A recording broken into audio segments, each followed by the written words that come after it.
Assalamualaikum warahmatullahi wabarakatuh. Senang sekali saya Desi Triana kembali menyapa Anda di program Ngobrol Virtual. Pada edisi kali ini spesial sekali karena sesuai dengan hari ini yang bertepatan dengan Hari Perumahan Nasional tahun 2020, pastinya kita langsung menghadirkan nih salah satu narasumber kita, Ketua DPD Real Estate Indonesia atau REI Sulawesi Selatan, Bapak M. Sadik. Halo Pak, apa kabar? Baik, halo, assalamualaikum warahmatullahi wabarakatuh. Ya, di hari spesial ini, Hari Perumahan Nasional di tahun 2020, Ngobrol Virtual atau Ngovi menghadirkan Pak Sadik. Kita bakal berbincang-bincang mengenai real estate, perumahan Indonesia pastinya. Dan yang menarik adalah pada tahun ini kita mengangkat tema Merdeka dengan Rumah Sendiri. Ya. Masih berbau-bau kemerdekaan, masih berbau-bau Agustusan. Ya. Ya, pastinya juga buat kaula muda atau anak-anak muda yang menyaksikan tayangan ini yang live di platform YouTube dan Tribun Timur, akan banyak hal-hal atau isu-isu menarik yang bakal kita bahas. Tapi sebelumnya Pak, ini kan tahun ini mungkin agak berbeda dengan tahun-tahun sebelumnya. Ya. Mungkin Hari Perumahan Nasional tahun-tahun lalu bisa digelar dengan berbagai expo. Ya. Tapi tahun ini mungkin berbagai event juga digelar secara virtual ya. Seperti salah satu contohnya event pengemban yang virtual itu kemarin, REI Expo. Ya. Masih teringat jelas minggu lalu REI bekerja sama dengan Tribun Timur juga untuk menggelar virtual Expo. Ya. Ya. Kalau dari Pak Sadik sendiri minta tanggapannya dulu dong terkait event kemarin. Oh ya, terima kasih Desi. Selamat sore semua. Kalau tadi saya singgung masalah Hari Nasional ya. Kalau tahun lalu biasa kita adakan dengan pameran, memang tahun ini kita adakan virtual karena aturan dan sebagainya ya. Kemarin di acara di Tribun kemarin, Expo kemarin itu bisa dibilang karena pertama di Indonesia Timur. Saya kemarin kita ada grup dengan Tribun juga, saya langsung ke Tribun kemarin bahwa acaranya cukup baik karena bukan hanya di REI, kalau di beberapa perusahaan teman yang ikut acara itu, berapa kami komunikasi, responnya ternyata bagus di masa pandemi ini untuk acara virtual ya, dan thanks to Tribun lah untuk membuat acara seperti kemarin. Terima kasih juga untuk REI sudah bekerja sama dengan Tribun Timur.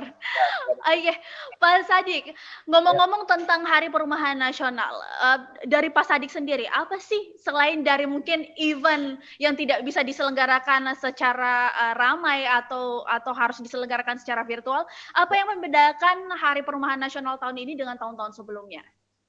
Jadi kalau berbicara Hari Perumahan Nasional, kalau saya pribadi dan teman-teman di REI, sebenarnya menurut kami itu everyday is Hari Perumahan Nasional ya. Everyday. Tapi memang ada momennya kemarin, hari ini, kalau perbedaannya memang rasanya beda karena ada virus di tengah-tengah kita yang membuat aktivitas kita agak terbatas. Bahkan 2 tahun lalu Hari Perumahan Nasional ini kita adakan dengan ramai ya, ada Tri Fun Day yang kita buat kemarin 2 tahun lalu. Di Hari Perumahan Nasional, di tahun lalu juga ada pameran, kemudian di tahun ini bukan juga tidak ada apa-apa, kita lakukan secara virtual, baik di DPD sendiri ya, di kami maupun dengan DPP, dengan pusat ya, REI Indonesia, dan kami begitu optimis dengan Hari Perumahan Nasional ini, bukan juga momentum, karena bagi kami saat ini selama masa pandemi, everyday is momentum ya, dan everyday is Hari Perumahan Nasional gitu. Jadi bukan tidak ada perbedaan, tapi perbedaannya hanya itu mungkin ya, terbatas ruang gerak kita, tapi alhamdulillah juga ya, misalkan virus ini ada pada saat teknologi sudah canggih gitu. Jadi kita bisa mengadakan virtual, bertemu dengan orang-orang, bisa pameran kemarin expo virtual, dan kembali ke expo virtual kemarin cukup berhasil menurut saya dan bisa diulangi kayaknya. Iya. Dan memang Pak, di tengah pandemi seperti ini ya mungkin kalau misalkan terjadi beberapa tahun ke belakang sebelum teknologi sudah secanggih ini, kita tidak tahu apa yang bakal terjadi Ya, ya. dengan semua sektor yang istilahnya terdampak juga ya. Ya. Kalau kalau mungkin bisa share sedikit dong, buat teman-teman, muda yang baru mengenal real estate Indonesia atau REI sendiri, mungkin bisa di-share terkait tugas dan fungsinya, Pak? Langsung ini dari ketua DPD-nya. Ya, jadi makasih Desi.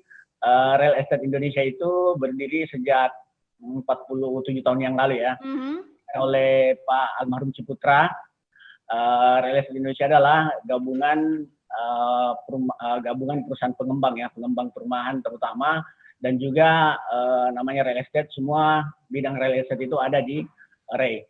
Dan saat ini kalau di DPD REI Sulawesi Selatan sendiri, atau kita bicara di REI nasional, anggota kami itu sekitar 6.000 lebih. Dan REI Sulsel itu anggota yang aktif saat ini 320, pengembang subsidi itu sekitar 198. Selebihnya adalah pengembang komersil. Jadi Real Estate Indonesia itu adalah asosiasi terbesar di Indonesia, yang peringkat pertama di Indonesia, dan juga tingkat kepercayaan stakeholder terhadap REI itu paling tinggi di antara semua asosiasi yang ada. Mungkin bisa dilihat infonya di mana-mana, seperti itulah barangkali. Dan itulah kenapa juga di real estate sendiri bisa kita lihat bahwa banyak sekali perusahaan-perusahaan properti yang dinaungi oleh REI, yang turut bergabung dengan REI.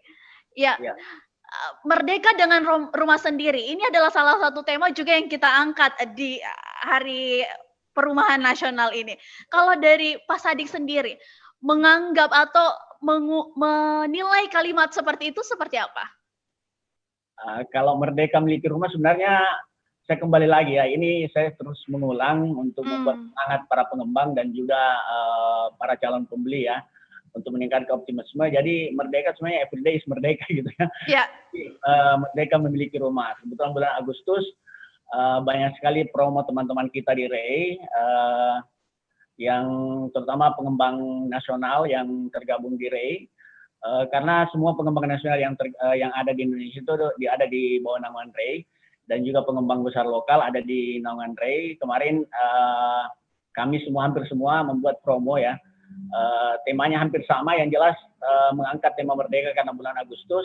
Yep. Ada merdeka dari DP, ada yang merdeka dari bebas biaya, ada yang merdeka dari biaya-biaya ya, ada yang merdeka dari bagaimana menentukan model rumahnya.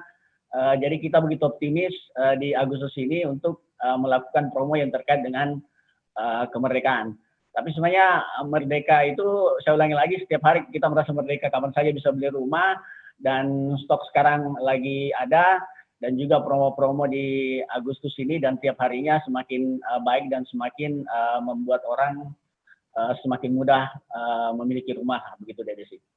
Iya, apalagi di tengah pandemi seperti ini, lagi-lagi masalah keuangan bisa jadi salah satu kendala, tapi dengan banyaknya promo-promo yang diberikan oleh para pengembang, tentunya bisa memudahkan juga untuk siapa saja bisa memiliki hunian ya Pak ya. Betul. Ya. Dan kan cuman pengembang ya, perbankan juga tidak membatasi KPR ini, dan juga mereka promonya juga lebih di masa pandemi saya rasa lebih bagus lah.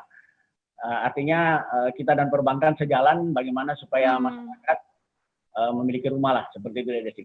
Berarti saling berkontribusi, saling memberikan efek positif lah untuk masyarakat. Ya, semua stakeholder lah, selain perbankan juga BPN juga semakin mudah dan lain sebagainya. Berbicara tentang hunian Pak Sadik, sebenarnya seberapa penting sih orang-orang harus memiliki huniannya sendiri, rumahnya sendiri? Seberapa penting? Kalau saya bilang penting sih, pentingnya sangat penting ya. Karena bukan hanya dilihat dari penambahan aset ya, misalkan setelah kita beli rumah bertambah aset, tapi bisa juga menjadi nilai investasi, benar investasi. Kita tahu sendiri dari zaman bahala dulu, masih dari zaman kemerdekaan dulu, semua tanah itu tidak ada, maksudnya semua properti itu nilainya tidak ada yang turun ya. Kecuali properti tertentu yang lokasinya tidak strategis. Ya. Tapi saya rasa semua pengembang sebelum menjual ya pertimbangannya adalah lokasi yang strategis. Dan kalau data di REI sendiri, semua anggota kita ini semua nilainya bertambah gitu. Bahkan untuk yang ditetapkan pemerintah saja seperti rumah subsidi, itu nilainya terus bertambah setiap tahun. Dari tahun lalu naik 9 juta dan 2 tahun lalu juga naik sekitar 18 juta ya. Walaupun di tengah pandemi ini? Tengah pandemi ini tetap harganya, karena harganya per tahun. Ya, harganya tahun 2018 ini kalau komersil kan tidak diatur ya, tidak diatur oleh pemerintah. Tapi kalau untuk rumah subsidi, untuk tahun ini diatur 156 juta maksimal. Dari harga 146, jadi naiknya 10 juta ya.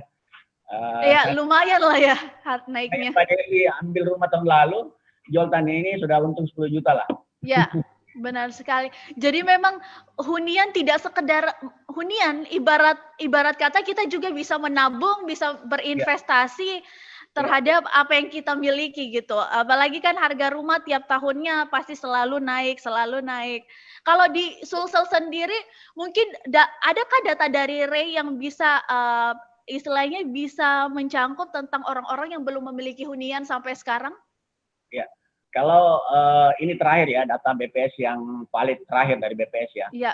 Untuk Sulsel 2015 ini ya, 5 tahun yang lalu. Belum ada rilis terbaru kekurangan rumah, tapi tentu saja setiap tahun bertambah. Dari tahun 2015 saja itu 350.000 kekurangan rumah ya. Sedangkan kalau kita lihat kemampuan REI sendiri dalam membangun itu maksimal 30.000 dalam setahun. Jadi masih sangat kurang ya, masih sangat kurang.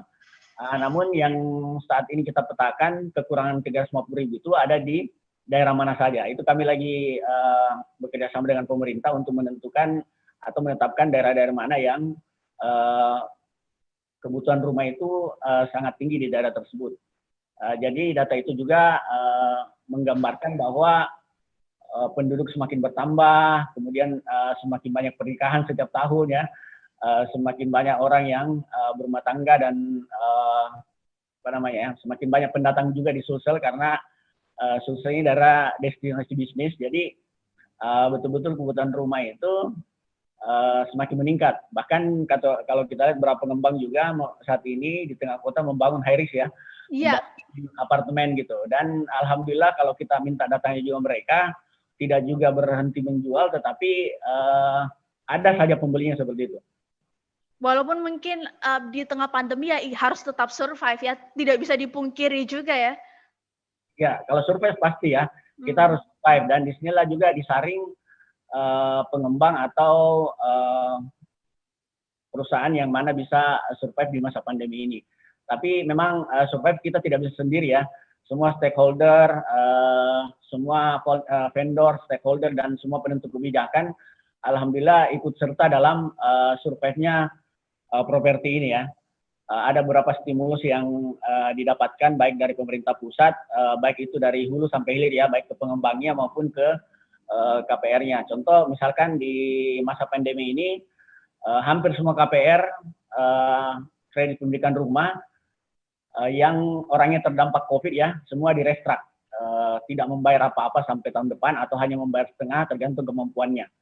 Oh, iya. Seperti itu sih. Jadi dukungan pemerintah, stakeholder dan yang lain masih cukup tinggi, membuat kami semua survive dalam mengatasi pandemi ini. Ya, masih ngomong-ngomong terkait hunian, mungkin seperti yang diungkapkan juga oleh Pak Sadik sendiri bahwa dengan bertambahnya orang menikah, dengan bertambahnya orang berumah tangga, atau bertambahnya orang yang masuk ke Sulawesi Selatan sendiri, itu juga bisa istilahnya menambah penjualan hunian-hunian bagi mereka yang ingin tinggal di Sulawesi Selatan. Kalau boleh tahu nih, kapan waktu yang tepat saat kita akan memiliki hunian itu sendiri atau membeli rumah? Kapan waktu yang tepat itu? Apakah memang harus setelah menikah kah? Atau seperti apa dari Pak Sadik? Kalau saya sendiri sih saat ini saya rasa kalau yang tepat memiliki rumah itu pada saat punya penghasilan. Bahkan penghasilan pertama kita itu jangan beli mobil rasanya ya, tapi beli rumah gitu. Apalagi sekarang banyak promo beli rumah dapat motor gitu. Jadi juga promo beli rumah satu cicilan dengan motor. Jadi memang kalau di Indonesia ini kan 80 juta, sekitar 80 juta itu milenial ya. Apalagi di Sulsel milenial juga cukup banyak. Jadi milenial ini dikategorikan orang yang berpenghasilan pertama juga ya. Seperti misalkan umur 20 sudah 21 tahun misalkan sudah punya pekerjaan dan punya penghasilan, beli rumah ya. Walaupun ditinggali pada saat umur 30 atau setelah menikah umur 25, 26, 27, peningkatan harga rumah itu sudah tidak terbendung lagi ya. Karena ini kenaikan rumah itu kami biasa improvisasikan ini bagai air bah ya. Tidak bisa kita tahan kenaikannya gitu. Selain inflasi juga karena kebutuhan demand yang banyak membuat hunian juga ini menjadi harganya semakin tinggi. Jadi kalau ditanya kapan saat bagus membeli rumah ya saat punya penghasilan lah. Saat punya penghasilan. Karena tidak mungkin juga punya rumah kalau tidak punya penghasilan ya. Jadi selain untuk kalau tidak ditempati ya diinvestasikan, disewakan atau dan sebagainya. Tetapi pada saat misalkan ada yang berpikir nanti saya sedang menikah tapi penghasilannya dari 5 tahun lalu, harusnya dia hanya membeli contoh ya misalkan rumahnya dulu masih harga 200 juta, kalau dia putuskan pada saat 5 tahun ke depan dia menikah baru membeli rumah, itu mungkin sudah harga 400 juta, sudah 50% kenaikannya. Jadi memang penting sekali buat memiliki rumah, baik investasi maupun menjadi apa ya namanya ya, menjadi nilai tambah bagi seseorang. Kayak Dede sini kalau ditanya, Dede sini kerja di Tribun tapi udah punya rumah gitu ya, itu menjadi nilai tambah buat Dede sih. Apalagi kita di Bugis ya, mohon maaf di daerah Bugis ini kadang orang tua bilang kan nanti kamu laki-laki tuh kalau sudah punya rumah gitu. Tidak ada sentilan seperti itu ya. Misalkan ada melamar Mbak Desi, orang tua Mbak Desi pasti tanya sudah punya kerjaan ya, punya kerjaan itu umum. Tapi kalau ditanya sudah punya rumah, wah itu beda ya, nilainya beda. Dan ditanyakan di mana ya? Belum ditanyakan di mana rumahnya. Penting punya rumah. Di mana rumahnya? Itu sudah berarti hitungan-hitungan maharnya sudah masuk ke situ semua toh. Oke, kalau calon menantu ini sudah punya rumah ya, kalau kita sedikit keluar dari ini ya. Iya. Ini sudah punya rumah, pasti mertua juga sudah merasa ini ya, merasa wah ini pandangannya sudah jauh ke depan ini. Anak saya bahkan safe di pria ini gitu ya. Apalagi kalau di wanita yang punya rumah pasti nilai maharnya juga tidak akan main-main ya. Iya. Menurut saya. Iya, karena banyak sekali bahkan di istilahnya di lingkungan pergaulan saya juga sentilan-sentilan seperti itu ya selalu digaungkan. Bahkan terkait masalah rumah itu menjadi perbincangan yang sangat apa ya? Menurut kita itu sudah bukan hal tabu lagi. Sudah harus dipersiapkan sejak dini. Dan memang aset terpenting ya selain kendaraan, apalagi anak-anak sekarang yang memiliki kendaraan, siapa sih yang tidak ingin punya mobil, siapa sih yang tidak ingin punya motor, apalagi rumah, bukan? Dengan cicilan-cicilan yang murah sekarang, mudah didapatkan, tentunya ini buat kaula muda menjadi salah satu alternatif juga buat mereka untuk bisa mendapatkan aset dengan cara yang murah, gitu. Jadi saya sedikit tambahkan lagi, beli rumah itu tidak kayak dulu lagi deh, nggak kayak dulu. Sekarang hampir semua perbankan punya KPR dan hampir perbankan pun bersaing untuk memudahkan KPR mereka. Apalagi di pengembang ya, semakin semakin banyak membangun dan semakin memberi ruang bagaimana untuk para milenial ini, apalagi kolonial ya. Milenial saja kita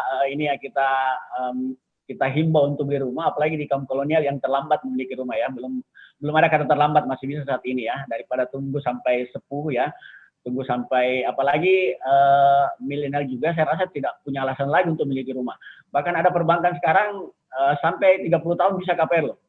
Sampai 30 tahun sudah bisa KPR. Jadi tidak ada alasan, umur saya baru 21 ya. Milenial sekarang kalau saya lihat zaman sekarang milenial yang cerdas adalah milenial yang bisa mempersiapkan masa depannya ya. Yang sudah punya rencana matang, yang sudah punya safety gitu. Ya. Dan safety saya ini bukan hanya dalam bentuk uang deposito dan ini ya. Benar. Bentuk properti juga itu saya rasa dibanding misalkan didepositokan dengan bunga yang ada ya, bunga deposito ini saya perbandingkan aja deh ya. Bunga deposito yang ada dengan kenaikan properti masih lebih besar. Dan fisiknya ada ya. Fisiknya ada dan tidak mungkin dicuri ya. Tidak mungkin hilang. Maksud saya rumah dicuri ya susah, pencurinya harus ngangkut-ngangkut. Pak. Angkat sama pondasinya semua ya. Harus diangkut pondasinya. Keburu ketahuan duluan Pak kalau rumah yang dicuri. Ya. Iya, ini juga istilahnya bisa benar-benar ya sangat dimudahkan dengan berbagai promo, apalagi ya di bulan Agustus ini bisa kita lihat mungkin Ray salah satunya melalui event Expo kemarin. Wah, luar biasa tuh.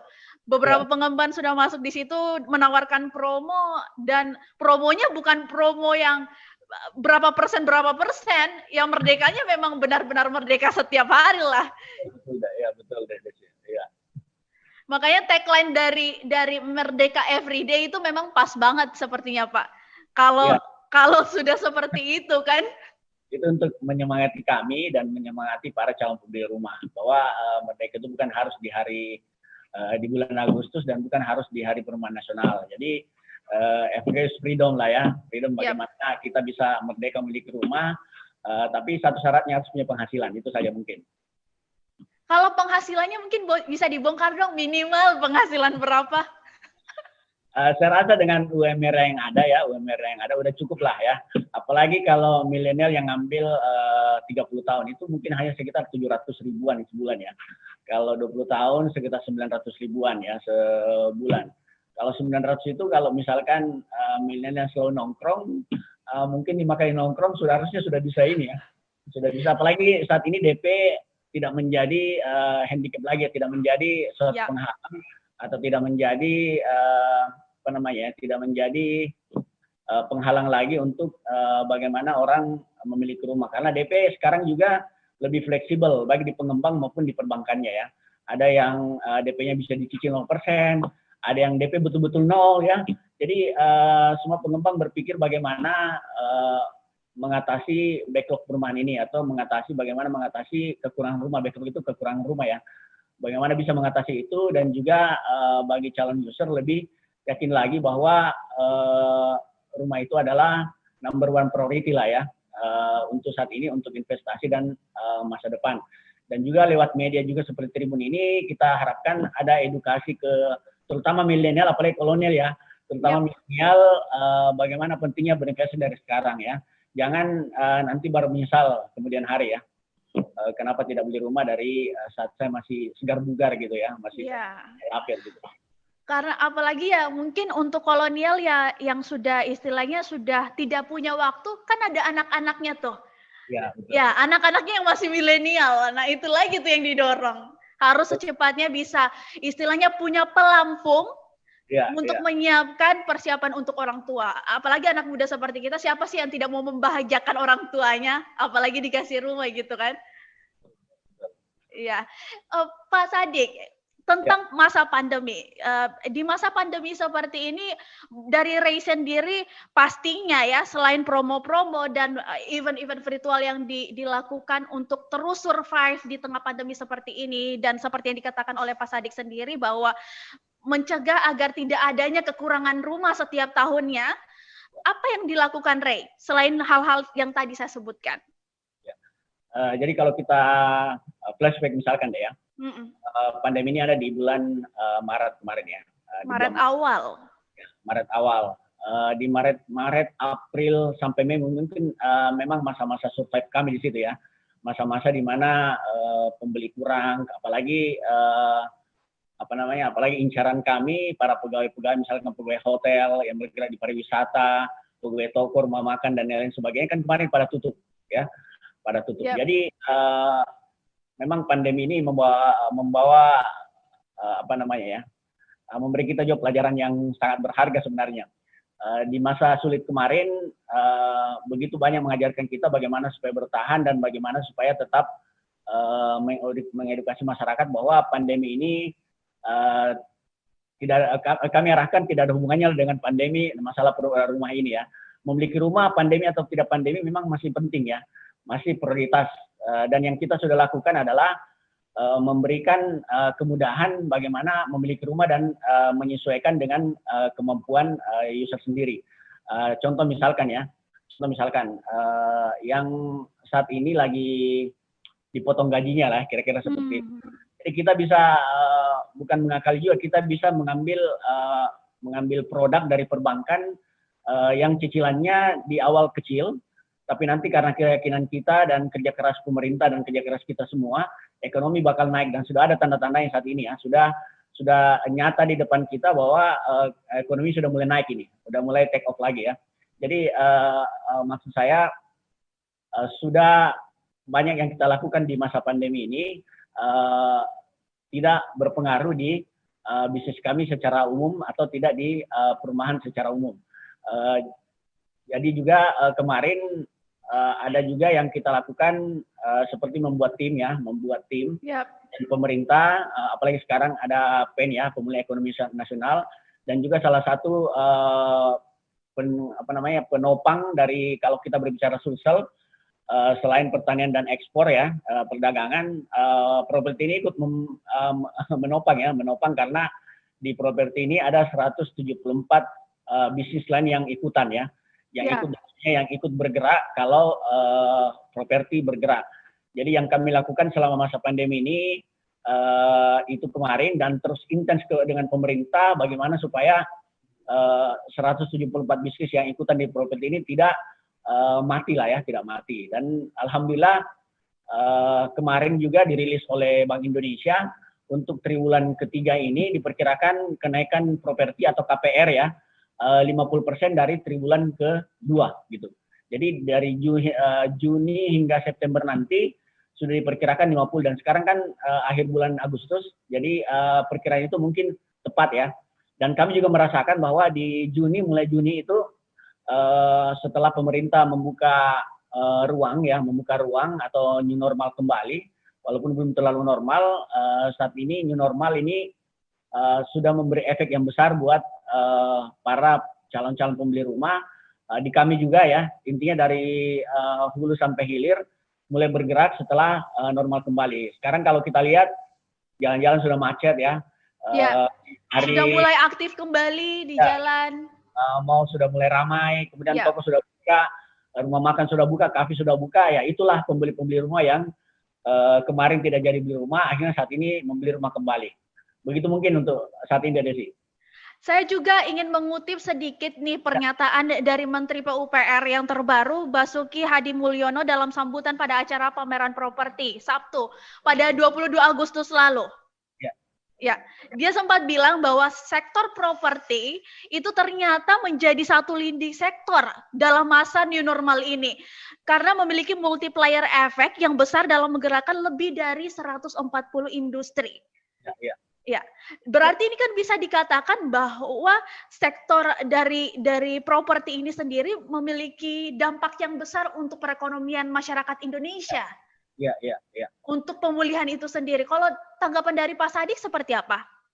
Ya, pasti sama aja ya, karena misalkan seperti yang tadi, kalau di breakdown lebih ini lagi, sebenarnya 174 bisnis yang ikutan ya. Misalkan contoh kemarin yang dilakukan REI dan sebagian besar anggota REI itu tetap membangun, sehingga dengan membangun itu tukang tidak kita ambil yang rendah ya, tukang dan buruh misalkan, bukan yang rendah, yang awal kami membangun kan tukang dan buruh dulu nih yang bekerja, itu kami tidak rumahkan sehingga mereka tidak menganggur dan kami juga ikut andil dalam mengurangi angka pengangguran gitu.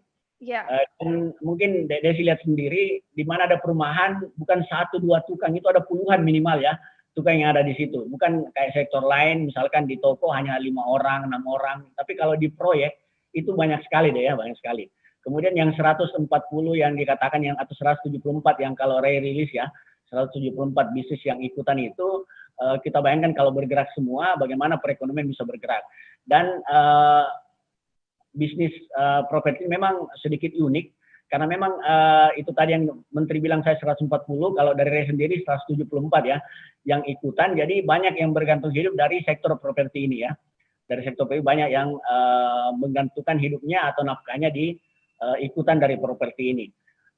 Contoh misalkan, saya kasih contoh lagi, misalkan toko bangunan kemarin, itu agak sepi ya, bahkan tertutup. Iya, benar. Setelah mulai normal, toko bangunan mulai menyuplai lagi dan kami membangun lagi. Dan mungkin kalau Desi jalan-jalan keluar ke dalam kota Makassar, mungkin hampir setiap sudut kota ada perumahan yang lagi berpromosi ya, ada berpromosi di jalan-jalan, apalagi di medsos.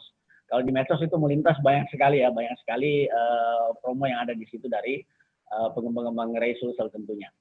Bahkan dari papan-papan iklan sendiri itu paling banyak tuh sekarang di jalan-jalan. Paling ramai sekarang karena memang itu tadi istilahnya ini kan sektor, bukan hanya sektor pertanian saja. Kalau kemarin ada yang bahas tentang sektor pertanian, sektor perikanan, hampir semua sektor menjadi ya leading sektor lah ya. Kita harus akui itu karena semua kan saling berkontribusi bagaimana ekonomi bisa pulih kembali. Ya. Dan kalau dari Pak Sadik sendiri melihat kondisi seperti ini dibanding mungkin kita flashback lagi kembali pada 3 bulan yang lalu, apakah dari Pak Sadik sendiri menilai seperti apa nih? Apakah sudah mulai membaik atau seperti apa? Pertama-tama kita ucapkan terima kasih terutama kepada pemerintah ya. Pada saat pandemi ini muncul, begitu ketatnya aturan, dan memang harus seperti itu sebenarnya menurut kami. Tapi memang ada bahkan di tengah pandemi itu ada perdebatan antara bagaimana mengutamakan perekonomian atau kesehatan ya. Iya. Bahkan beberapa kali saya ditanya, saya menjawab dua-duanya dong ya. Ekonomi harus jalan, tapi kita tetap menjaga kesehatan. Bahkan kalau saat ini menurut saya di masa saat ini yang mulai normal ya, atau menuju new normal ini adalah tanggung jawab individu sebenarnya untuk menjaga kesehatannya sendiri ya. Namun ekonomi tetap harus jalan ya. Dan memang kalau Sulsel ini sangat unik perekonomian kita karena hampir setiap tahun pertumbuhan ekonomi itu paling tinggi di Indonesia dan selalu di atas rata-rata perkembangan ekonomi nasional lah ya. Bahkan penurunan di Sulsel sendiri, penurunan ekonomi pada saat pandemi itu tidak terlalu turun dibanding daerah lain. Jadi itu istimewanya Sulsel ya, seperti itu. Mungkin kalau DDC suatu saat mengundang BPS, mengundang Bank Indonesia, mengundang OJK yang punya data-data tentang perekonomian, itu pasti berkata yang sama dengan saya ya. Ya Sulsel ini unik. Karena mungkin sumber daya alam kita punya, sumber daya manusia kita punya, kemudian daerah kita cukup strategis, di Indonesia Timur kita yang paling maju. Jadi itu semua parameter yang kita anggap bahwa di mana sektor properti ini selalu hadir di pertumbuhan ekonomi, ya. Apalagi di bisnis properti ini adalah salah satu dari mungkin waktu kita SD atau SMP belajar 3 kebutuhan primer, apa itu sandang, pangan, dan papan. Iya, benar banget tuh. Jadi papan ini bahkan ada mungkin bisa saya bilang salah satu atau beberapa bisnis itu ada banknya sendiri. Jadi ada bank yang betul-betul bergerak hanya untuk properti ini gitu. Saya tidak usah sebutkan, mungkin Desi sudah tahu, bahkan ada perbankan yang dulunya tidak melirik properti ini, sekarang menjadi andalan perbankan tersebut untuk bagaimana menghidupkan properti. Itu terjadi karena tadi demand yang tinggi, kemudian pengembang juga semakin hari semakin banyak belajar ya, bisa dibilang semakin hari semakin pintar ya. Kemudian selain demand yang tinggi tadi, para vendor kami atau para stakeholder kami juga seperti pemerintah dan sektor-sektor lain, PLN dan lain sebagainya, itu juga menyesuaikan dengan keadaan kita sekarang ya, Jadi itu yang bisa mungkin saya gambarkan. Kita saat ini lagi mencoba tumbuh bersama di masa new normal ini, walaupun kalau kita bandingkan year on year ya, misalkan akhir bulan Juli tahun lalu dengan akhir bulan Juli tahun ini, memang tidak sama, tapi lumayan lah dibanding bulan Maret, April, Mei kemarin gitu. Begitu deh Desi. Kalau misalkan ini kan bisa dibilang seperti angin segar lagi buat para yang bergerak di bidang properti khususnya. Dan bisa dikatakan juga berarti ini masa di mana setelah bukan vakum juga ya, tapi setelah kita merangkak ini saatnya kita berdiri lagi nih. Sekali lagi saya ingin mengilas bahwa apa sih dampak besar yang terjadi pada sektor properti ini yang tidak banyak diketahui oleh masyarakat? Jadi dampak dari pandemi ini ya Pak Sadik? Ya. Yang pertama itu adalah di sisi demand-nya ya, di sisi demand-nya atau di sisi para pembeli rumah. Bahkan kemarin sebelum pandemi Januari Februari itu banyak yang sudah siap akad kredit KPR ya. Tiba-tiba muncul pandemi ini, perbankan bahkan ada yang membatalkan KPR-nya karena user tersebut walaupun sudah disetujui tapi ternyata terdampak pandemi ya, terdampak pandemi. Juga kami harus menerapkan manajemen kemarin ya pada saat pandemi, menerapkan manajemen yang saya selalu sebut itu manajemen survive ya, bagaimana kita survive di masa apapun. Jadi ada yang kita kurangi, ada yang kita tambah, jadi ada porsi-porsi yang harus kami kurangi yang mungkin tidak bisa saya ulas satu persatu ya di properti, tapi yang paling jelas adalah itu tadi di sisi demand yang harusnya misalkan kami menjual harus mengakatkan 20, tiba-tiba menjadi hanya 5 gitu. Kemudian bisa sampai turun seperti itu, Pak ya? Bisa, di awal-awal bahkan ada mungkin yang tidak KPR ya di awal-awal. Tapi kenapa saya bilang properti ini unik lagi? Selama masa pandemi pun perbankan tidak menutup KPR ya, hanya lebih selektif lagi dan itu memang realistis ya kalau kita bicara. Contoh misalkan pegawai restoran kemarin ya, sudah berencana memiliki rumah, kemudian sudah membayar DP. Akhirnya disetujui oleh perbankan karena rumah makannya masih terlihat aktif gitu ya, rumah makan tidak aktif. Tiba-tiba masa pandemi tutup. Tentu saja perbankan dengan teori prudennya ya, harus prudent dengan apa yang kredit yang dilepas. Tentu saja tidak akan mengakatkan orang ini karena tiba-tiba penghasilannya tidak ada ya, atau penghasilannya kurang. Jadi itu yang paling berdampak deh sebenarnya kemarin. Dan itu yang paling terlihat di semua teman-teman. Tapi alhamdulillah karena Dirai juga kami saling menyemangati ya. Kami sebenarnya Dirai itu saling menyemangati, di grup kami saling menyemangati, kami saling menguatkan dan kami selalu memberi angin optimisme kepada anggota bahwa ini ada masanya, tidak mungkin lama. Karena kami paham bahwa kalau pandemi terus-terusan, kemarin kalau PSBB terus-terusan, itu juga ekonomi tidak akan jalan ya. Bahkan mungkin ada tidak akan jalan ya, dan kalau saya pribadi dan mungkin teman-teman sebagian tidak mau mengingat lagi pada saat Maret, April, Mei itu, tidak mau mengingat lagi. Kita lebih menatap ke depan bagaimana kita menata promo kita, bagaimana kita menata penjualan kita, dan bagaimana kita, contoh saat ini saya berbicara di Tribun juga untuk memberi angin segar dan memberi optimisme kepada semua pelaku properti dan semua yang mau beli rumah. Saatnya saat ini beli rumah sebenarnya. Tiap hari saatnya beli rumah ya. Semakin ditunda, ya ada kerugian tersendiri yang tidak bisa kita breakdown satu persatu di pribadi masing-masing kalau tidak menyadari pentingnya memiliki rumah ini. Begitu kira-kira deh, Desi. Dan saya ingin juga mengutip beberapa pernyataan teman-teman saya terlebih dahulu. Kita tidak usah menunggu bulan akhir tahun lah untuk menyelesaikan masa ini. Dengan keyakinan diri kita sendiri untuk menyelesaikan masa ini, kita bakal selesai juga. Ya. Salah satunya kita mencoba bangkit ya dengan keyakinan itu tadi. Seperti dari Pak Sadik bilang bahwa mungkin kalau di sektor properti, manajemen survive-nya tadi yang terus digenjot untuk tetap survive di tengah pandemi seperti ini, salah satu cara juga meyakinkan diri kita bahwa kita bisa menghadapi masa pandemi ini. Kalau dari Pak Sadik sendiri, capek nggak sih selama pandemi ini? Sebenarnya mungkin capek bagi orang yang melihat ya, tapi bagi kami itu di pelaku properti, life must go on ya. Maksud saya capek tidak capek harus dilakukan. Dan optimisme sendiri itu kan menambah imun tubuh kita ya. Daripada kita meratapi apa yang ada, lebih kita bangkit ya. Kita bangkit menghadapinya dan keyakinan kita tidak salah. Bahwa pasti perekonomian itu akan naik. Dan sekarang sudah take off menurut saya. Sudah take off mulai dari bulan lalu sudah take off. Kemudian data-data dari, kan kita juga selalu berbisnis juga berbasis data ya. Data yang diberikan BI, kemudian data yang diberikan oleh BPS, Balai Pusat Statistik dan lain-lain menunjukkan angka yang naik gitu. Kemarin pandemi contoh nyata ya di pandemi kemarin untuk pasangan misalkan. Di pandemi kemarin kan bakal menunda perkawinannya. Sekarang kalau kita lihat tiap Sabtu itu di hotel sudah ada pernikahan lagi ya.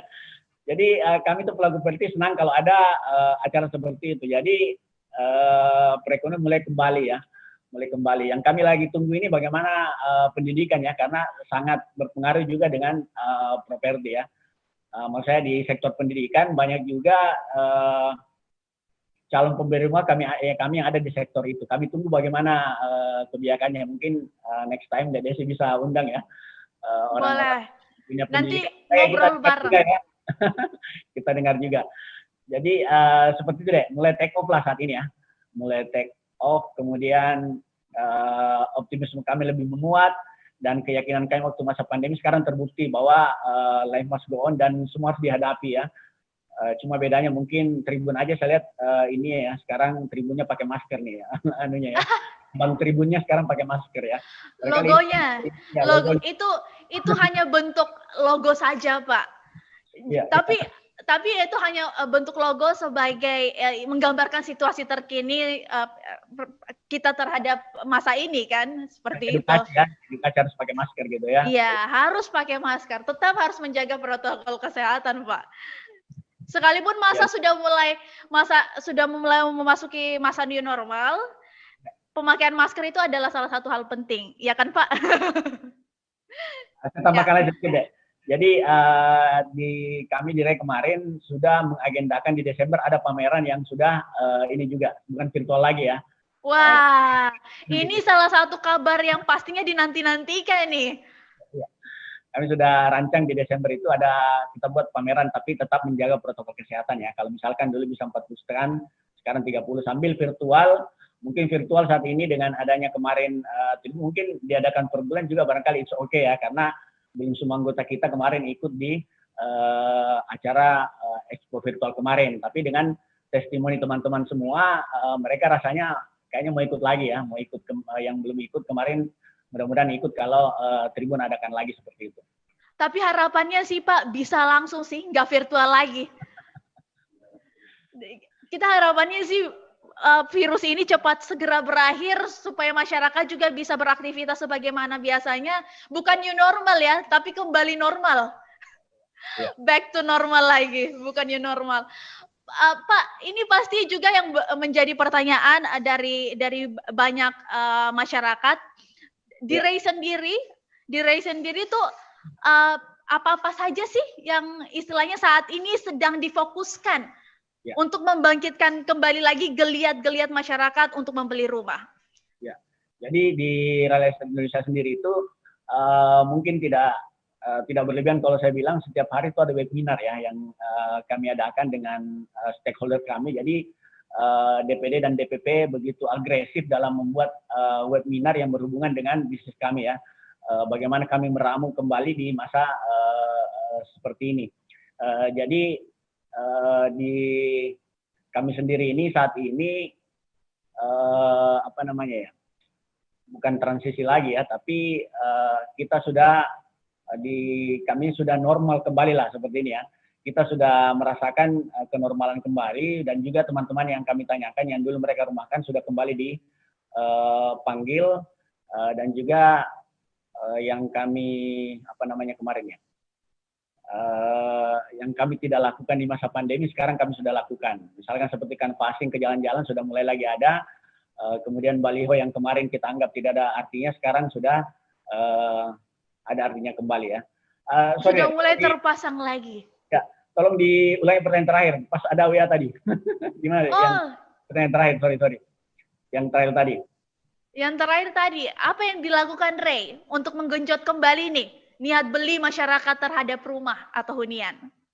Ya, jadi yang kami lakukan saat ini untuk mengembalikan kepercayaan ini, tentu saja mengumumkan bahwa properti ini is back ya. Properti sudah kembali, baik lewat media maupun di media sosial lebih-lebih ya. Kalau kita lihat di media sosial semua hampir portal-portal itu membahas masalah properti hampir tiap hari. Kemudian yang kami lakukan lagi mengkondisikan keadaan sekarang dengan ini ya, produk yang kami keluarkan kita siapkan atau kita buat sesuai dengan keadaan sekarang.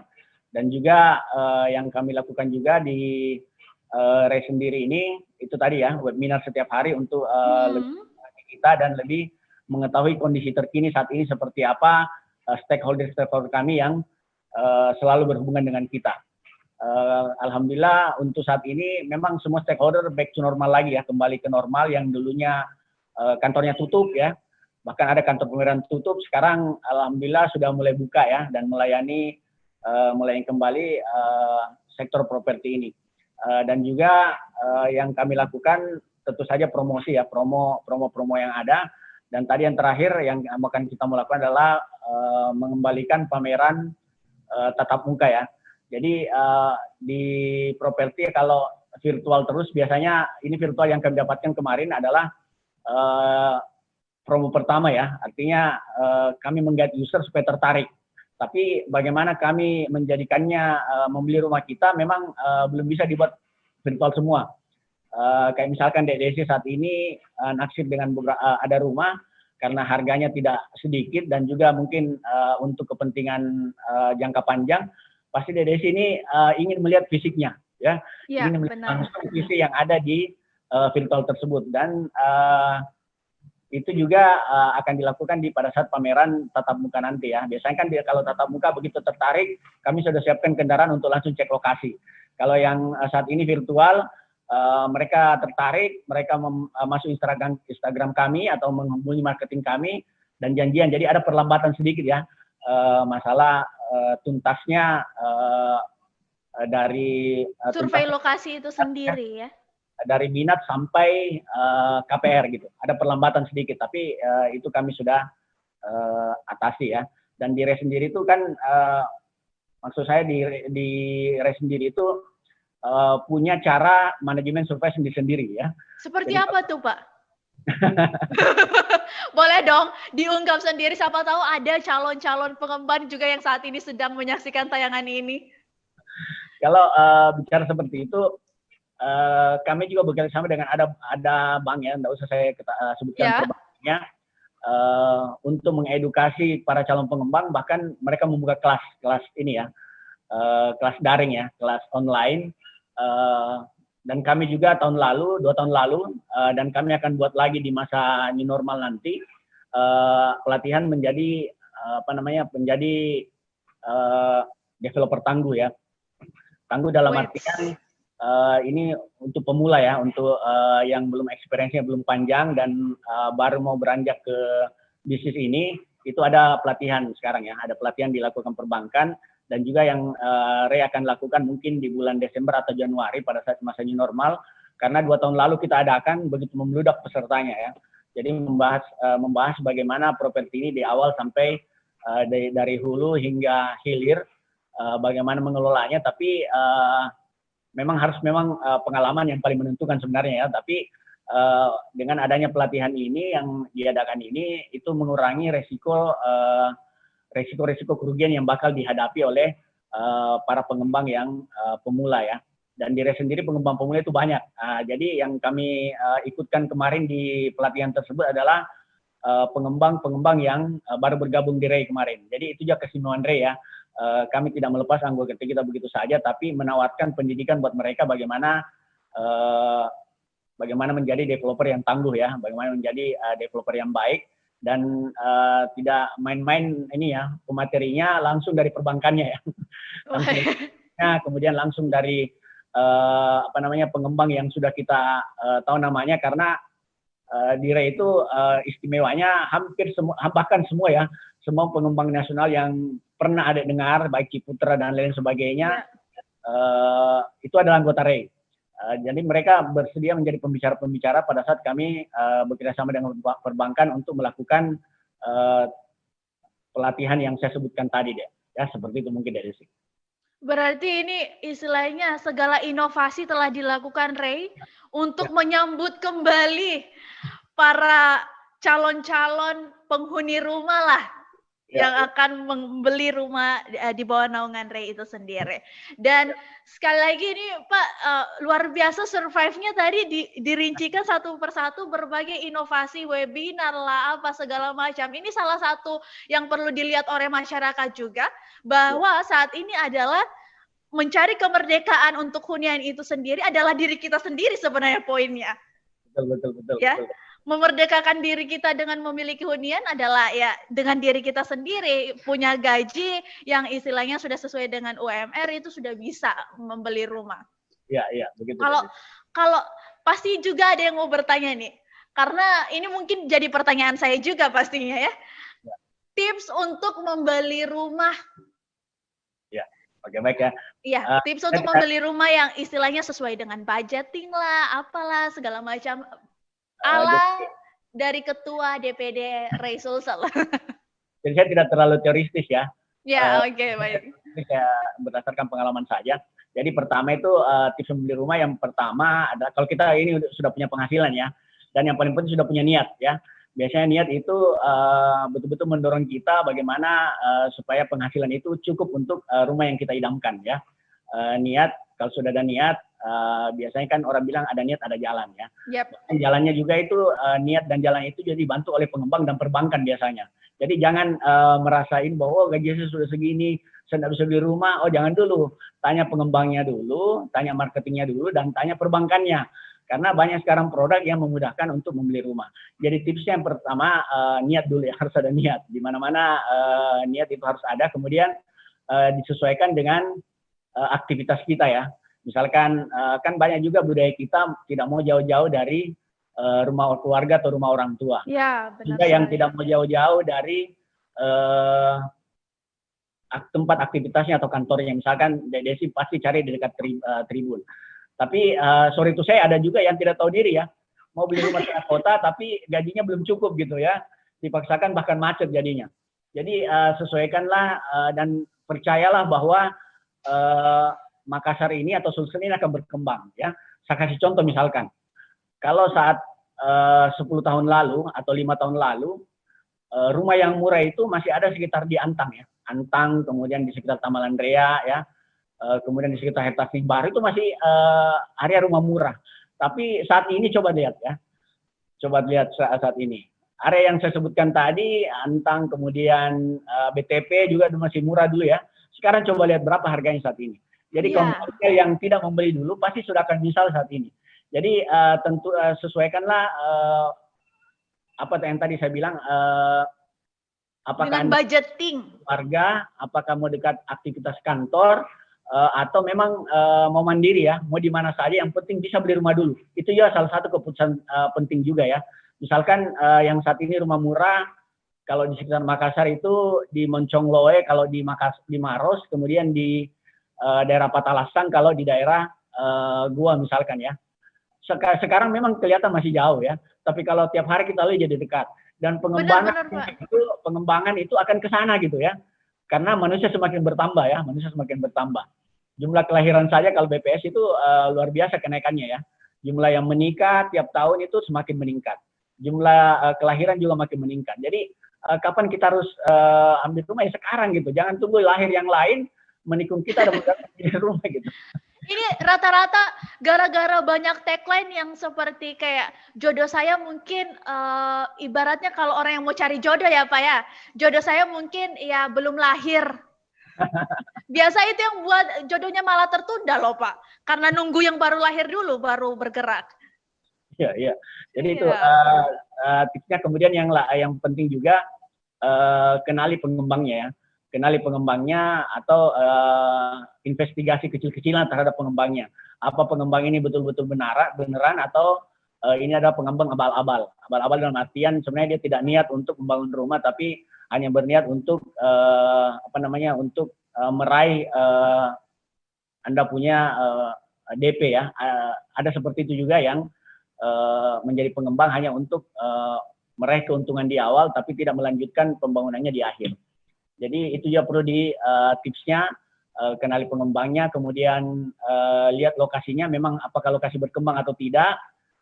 Kemudian ini kan juga dengan passion kita gitu. Maksud saya passion dalam artian kita mau tinggal di daerah apa sih? Apakah di area yang dingin, kemudian daerah yang arah ke utara kah, ke selatan kah, dekat pantai kah, dekat gunung kah, atau dekat arena tempat rekreasi kah? Itu kan semua tergantung passion kita. Dan alhamdulillah Ray hadir di semua daerah yang saya sebutkan itu ya. Mau Anda dekat gunung ada, dekat pantai banyak ya, mau dekat jalan besar ada ya, mau agak jauh sedikit ada, ya di mana-mana ada lah. Bahkan di sampai Rain kan sampai Sulawesi Selatan ya. Di ya, sesulsel. Ya, sesulsel. Bahkan tagline kami itu biasanya kami juga membantu pemerintah untuk tidak membuat wilayah kumuh ya. Karena kalau di kami itu kan membuat kompleks perumahan. Jadi beda mindsetnya nanti atau beda cara berpikir orang yang berpikir di kompleks, tinggal di kompleks dengan orang yang berpikir yang tinggal di daerah kumuh ya. Beda itu beda. Kalau di kompleks kan rada-rada teratur, kemudian ada security. Kalau di daerah-daerah tertentu harusnya sudah dikomplekskan ya. Misalkan daerah yang selalu banyak perkelahian dan sebagainya, harusnya mereka dikomplekskan di daerah yang sesuai dengan penghasilannya. Seperti itu barangkali. Itu juga akan menjadi bahan pertimbangan kami dengan pemerintah untuk jadi bahan diskusi di kedepannya nanti, Desi. Karena biasanya itu lokasi atau tempat lingkungan kita berada biasa berdampak juga kepada mindset kita, cara berpikir kita. Ya. Atau bagaimana nih? Dari Pak Sadik sendiri ada nggak yang seperti itu? Jadi begini deh ya, di kompleks perumahan itu sudah pastilah semua orang punya pekerjaan. Ya. Semua orang punya pekerjaan. Orang yang punya pekerjaan itu tidak berpikir macam-macam gitu ya. Tidak berpikir macam-macam sehingga ada ketenangan sendiri di dalam kompleks perumahan kalau kita tinggal di daerah kompleks perumahan ya. Anak-anak kita biarkan bermain di jalanan karena ada security dan apalagi perumahan yang hanya satu pintu gerbangnya itu kan sangat aman bagi menurut kami ya. Dan juga rumah murah saat ini atau kompleks perumahan subsidi yang murah saat ini itu ya sudah konsepnya seperti itu deh. One gate ya, satu jalan masuk sehingga apalagi saat ini program kita juga saat ini kami maksimalkan adanya CCTV yang ada di perumahan kita. Jadi itu menambah keamanan di perumahan kami ya. Ada CCTV, ada satpam. Jadi para penjahat itu berpikir dua kali untuk berbuat tidak baik di kompleks perumahan kita. Dan juga orang yang di kompleks perumahan itu membawa aura positif buat penghuni lainnya ya. Karena dia masuk dan kita lihat kan tidak bisa dipungkiri orang yang punya penghasilan, cara berpikirnya juga beda dengan orang yang pengangguran gitu, ya. Dan di kompleks itu semuanya orang yang punya penghasilan, gitu, ya.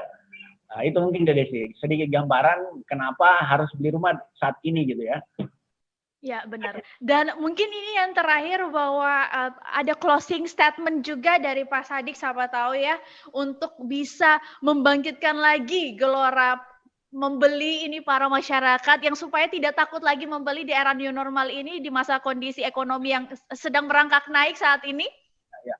Ya.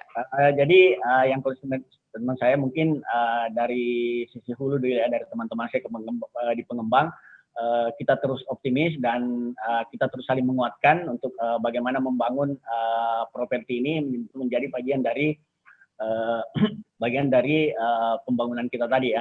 Kemudian di sisi hilir, di sisi pembeli ini jangan takut beli rumah karena juga anggota-anggota juga sudah menerapkan saat ini protokol kesehatan ya di perumahan kita sendiri gitu. Jadi bukan hanya toko yang harus cuci tangan, masuk kantor kita juga cuci tangan ya saat ini. Kemudian di area perumahan kita juga karena ini himbauan pemerintah kita juga jaga jarak dan mungkin tidak berlebihan kalau saya bilang karena ada penghimbauan jaga jarak yang sekarang serumah 8 orang yang harusnya sekarang serumah hanya 2 orang gitu ya atau 3 orang gitu ya. Jadi yang di dalam rumah ada 3 kepala keluarga, saatnya lah sekarang untuk satu rumah satu kepala keluarga lah ya supaya social distancing tadi terpenuhi dan juga kesehatan mereka bisa terjaga. Dan jangan takut bahwa properti ini sudah terbukti dari tahun-tahun sebelumnya bahwa properti terus naik bukan hanya untuk menjadi hunian dan juga bisa menjadi investasi atau menjadi tabungan. Sudah tadi saya perbandingkan kan ya, bagaimana menyimpan uang di bank dengan bagaimana menyimpan uang dalam bentuk aset properti. Jadi itu lebih tinggi dan juga jangan tunggu sampai rumah itu jauh sekali ya, jauh sekali. Contoh saya bilang tadi daerah Taman Ria, BTP, kemudian Hertasning, kemudian Sungguh Minasa itu dulu daerah yang jauh. Saat ini tidak dekat ya. Jangan sampai perumahan sudah sampai di mana baru kita beli gitu ya. Jangan sampai sangat jauh sekali baru kita beli. Dan juga di kaum milenial itu menurut saya keren kalau bisa punya rumah di usia muda ya. Kemudian dibuat kaum kolonial tidak ada kata terlambat untuk memiliki rumah. Semua ada jalannya ya. Jangan pesimis, harus optimis. selama Anda punya penghasilan, saya yakin Anda bisa beli rumah, ya. Tinggal bagaimana Anda meyakinkan diri Anda, orang-orang terdekat Anda supaya bisa membeli rumah sebagai first priority, ya. Setelah makanan tentu saja, ya. First priority daripada beli mobil, emangnya mau tinggal di mobil, ya. Harusnya beli rumah, apalagi mobil sekarang kan tidak susah, ya. Menurut saya tidak susah. Iya, benar. Sama dengan halnya rumah. Jadi ini agak anu nih, kalau anak muda sekarang nih ambigu membeli antara membeli rumah kah atau membeli mobil kah lebih dulu. Ya, apalagi dengan promo-promo yang murah, waduh. Lebih keren itu naik angkutan umum tapi punya rumah dibanding punya mobil pribadi tapi belum punya rumah, menurut saya. Karena kalau punya mobil terus huniannya di mobil, jemur bajunya nanti di mana? Masa di atas mobil? Ya, tapi semua sektor bergerak, ya. Sektor otomotif juga bergerak, semakin mudah juga memiliki otomotif, saya lihat, ya. Semakin mudah menyelesaikan jalan normal, jadi kita berkolaborasi lah dengan semua bisnis baik properti, otomotif dan lain-lain. Bahkan kami kemarin kan berkolaborasi, ya. Dapat rumah, bahkan ada beli rumah dapat mobil, ya. Rumah dan mobil satu cicilan. Jadi itu apalagi sih yang Anda inginkan gitu, ya. Rumah dan mobil bisa dimiliki dalam waktu bersamaan. Rumah dan motor bisa dimiliki dalam waktu bersamaan, ya. Tapi sesuaikan juga jenis rumahnya dan jenis mobilnya, ya. Jangan langsung yang ini, ya, yang tidak terjangkau buat Anda, ya. Iya, benar. Lebih ke budgeting sih, lebih ke budgeting sih. Hanya keinginan bukan kemampuan, ya, harus lebih ke kemampuan gitu.